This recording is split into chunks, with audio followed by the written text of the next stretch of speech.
different receivers for touchdowns throughout the game, and that is the first time he's ever done so in his career, guys.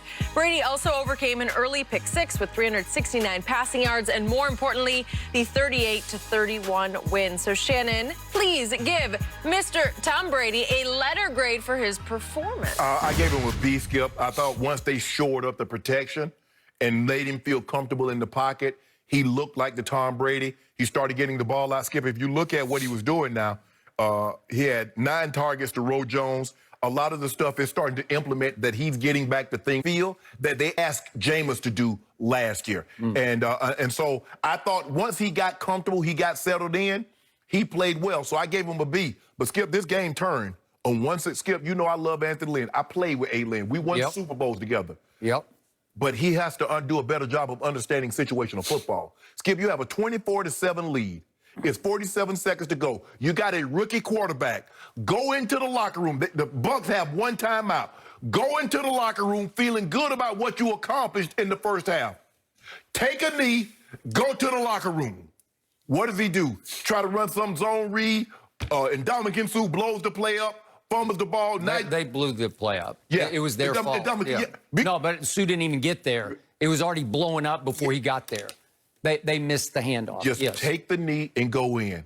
And so, Skip, Tampa gets the ball. Couple of plays later, they score a touchdown. What should have been 24-7 is 24-14. And all the momentum, all the goodwill you had built up by getting this lead on the road is gone now. And if you look at the second half, Tom comes out. They make a few adjustments, and they don't look back. I thought the Chargers played really well. The Chargers really were in this game to the very end.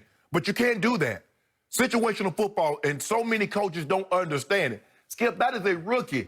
If that's Aaron Rodgers and you want to do a situation like that, have at it.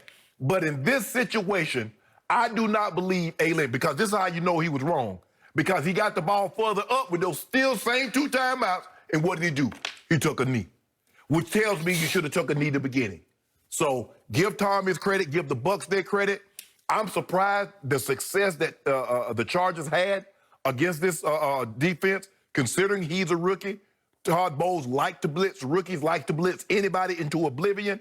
But once Eckler went out, they didn't really have the ability to run the football. That showed. But I'm going to give the credit Justin Herbert.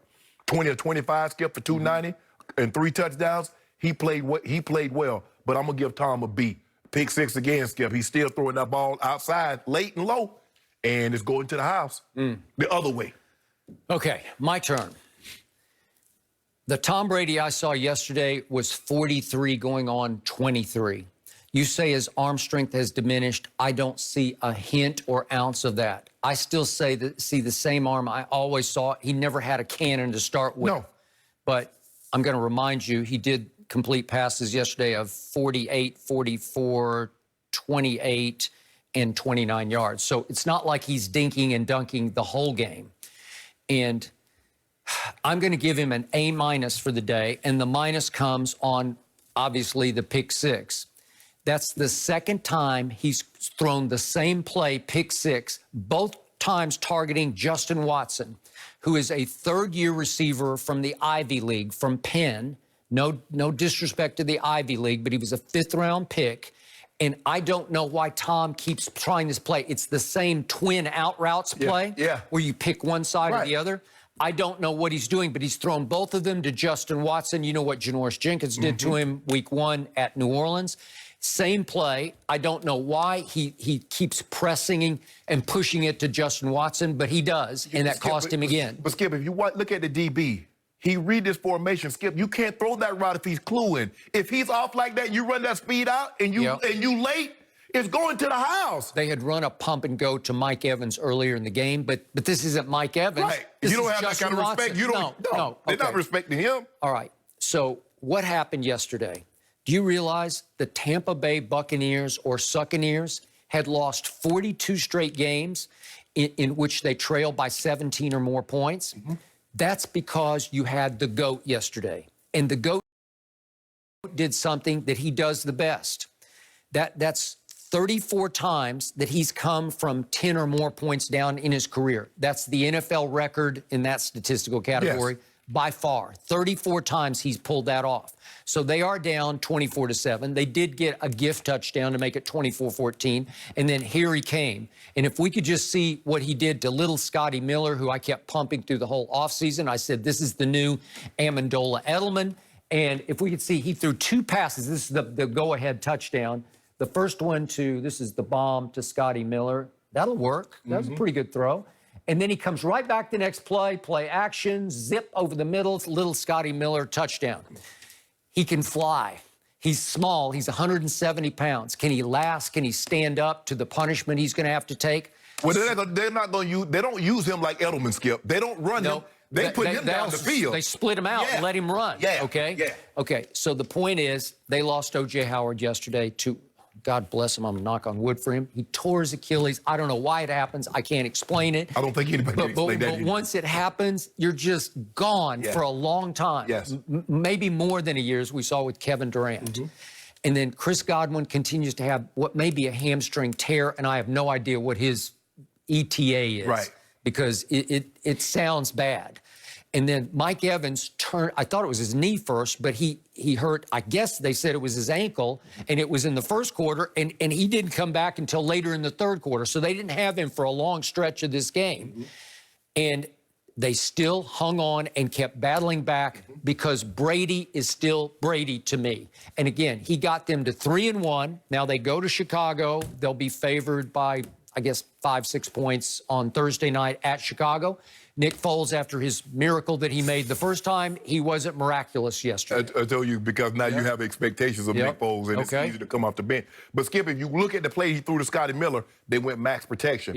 If you look at the play that he hit Miller for the touchdown, it was off play action. So if you can run the football and let Brady play action, Skip, there were days that Tom Brady they couldn't run the football and Tom could just stand in there and throw it.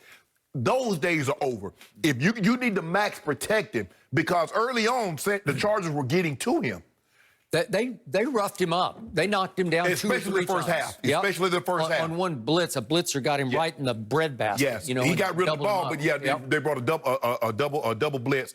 It was two DBs, and but. If you're going to protect him up, and that's what Skip, that's what you might have to do. There might be situations where you can't always scat protect, where you get everybody out in the route and you just have 5 guys because they'll bring one more. Because the thing is, as you get older, you want to try to put hits. I want Tom Brady to pick himself off the ground. I want his lineman to help Tom get up off the ground. Even if I don't sack him, I just wanted him to feel my weight on top of it. And but give Bruce Arians credit.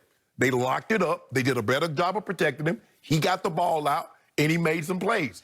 He did, and so did Justin Herbert. And my only cause to pause off this game was I'm such a big fan of Todd Bowles, and I've been a huge fan of this defense. They let Justin Herbert bomb them twice for 53 and then 72, and the 72 came on 3rd and 14. No, you can't do that. And he just let it fly, and they got somebody behind both times, completely behind the secondary. And the ball was on the money, and he's got a big arm. He's 6'6". Skip, he was 20 or 25. And if you look at it, and not to get too far, but you look at what Joe Burrow was doing. He's 3 straight games of 300 yards or more. These kids are, because these kids start going to these passing camps, Skip, when they're 10, 11 years old, they're more proficient at throwing the football now, and this is what you're seeing. I'm surprised. I mean, against the Todd Bowles defense, you go 20 or 25, Skip, a rookie? Because you know Todd Bowles, he pressure. He all about pressure. I remind everybody, the Chargers defense, they held Mahomes down to 9 points through 3 quarters. It was 17-9 Chargers, and Patrick came back and won in overtime.